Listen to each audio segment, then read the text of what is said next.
Power Girl, aka Earth 2 Supergirl, has a very confusing tangled web of an origin, or origins.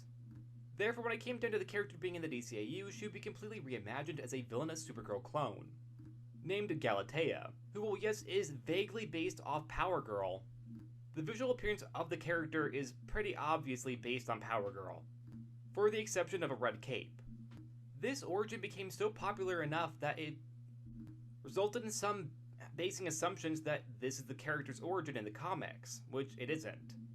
She's had many origins, even being Atlantean for a time. However, this isn't one of them. Galatea would play a role in the CADMUS arc of JLU, where she would be a clone made by Emil Hamilton, who she would view as a father. She would be an assassin for CADMUS and would be used against the League, primarily Supergirl, Green Arrow, and the Question. Although her arc would conclude when she would meet her own end when Supergirl would use a cable to electrocute her, or is presumably killed. As it's never explicitly said that she dies, but it's pretty implied that she does.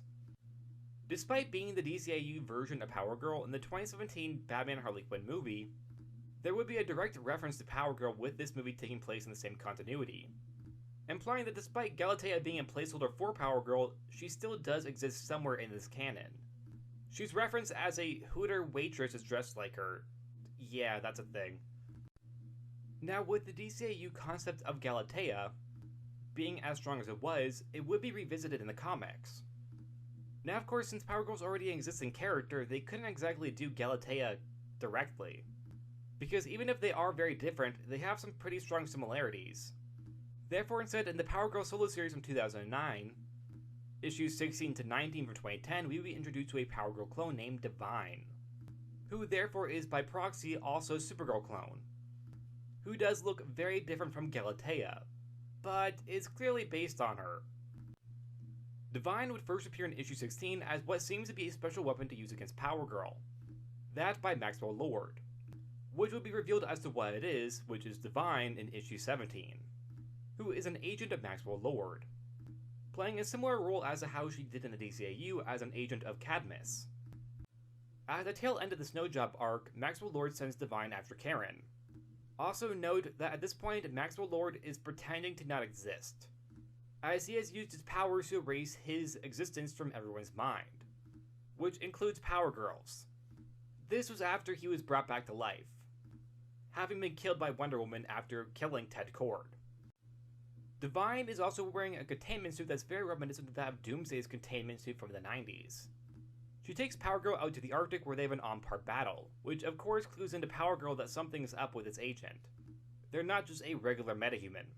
The issue ends with the unmasking of this agent, to reveal that it's Divine, who is a Power Girl clone, albeit with black hair. The following issue we get to see the two of them brawl, along with an explanation as to how she exists. She's a clone of Power Girl created by Dr. Savannah under the instructions of Maxwell Lord. While Power Girl and Divine are equal in strength, Divine is far more brutal in her fighting style. Therefore, she does win, and take Karen back to the base where she had been made. However, she ends up getting loose and the two end up fighting again. This time Karen is winning, but she's interrupted by Maxwell Lord, using a red sun light gun to knock her out. And by the time she wakes up again, they're both gone. Where to? We don't know, because we never see Divine again after this. Or at least in this continuity. However, Power Girl having seen Maxwell Lord, she retained memories of what happened. That being that he killed her friend on the JLI, Ted Kord, as well as how he was resurrected a part of the Blackest Night event. Divine afterwards, like said, wouldn't return for a very long time, with the implication being that Maxwell Lord didn't need her anymore, therefore likely dispatched her somewhere else. And with Flashpoint happening only 3 years afterwards, the character for the most part would be a plot point forgotten, since Power Girl's own history in the New 52 would be fairly different than before. Besides, Divine only appeared in 3 issues. However, Divine would return in 2023's Harley Quinn Romances, which is a Valentine's Day anthology special, which has some stories that I like and some I like for the wrong reasons. Power Girl would go on a date with Jimmy Olsen, which in itself is a reference to Jimmy Olsen having dated Supergirl in the past. However, in this story, we briefly see Power Girl in the act of being a superhero, fighting her evil twin, Divine, who is quickly beaten by both Power Girl and Superman. This is a very quick cameo, however a cool reference to past canon, Although Maxwell Lord's entire history in this canon is very, very different. Therefore, I'm kinda confused as to how Divine can exist. Because the whole plot of Maxwell Lord being resurrected never happened in this canon. In fact, it being erased is a whole plot point in the Wonder Woman comics, which is the only reason why Divine exists. I suppose she could still be a clone made by Dr. Sivana. However, Lord's plot and role in her creation no longer really makes sense. Although, yet again, it's just a cameo that no one probably cared about but me. Although it was cool to see her again. A nod to the late 2000s Power Girl series, which I personally really liked. I think the idea of Divine is actually a pretty cool idea. However, to be fair, the idea of an evil clone is not new. In fact, I don't think we need another one unless she can add something more to the story, which she hasn't yet, but I do think she could. The idea of her being an assassin for Maxwell Lord, I think, is actually a pretty cool concept. Him having a Kryptonian assassin underneath him to do his bidding, or even be an assassin for Dr. Sivana or another villain. Maybe take some cues from Galatea and have her be a part of CADMUS somehow. I do think that there's something here that could work.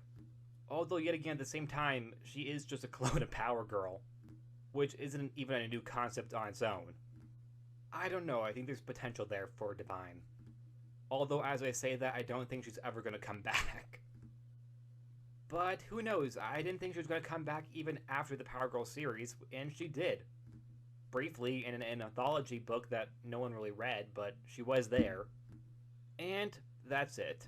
Like always, please like, subscribe, and I'll see you guys next time. Bye!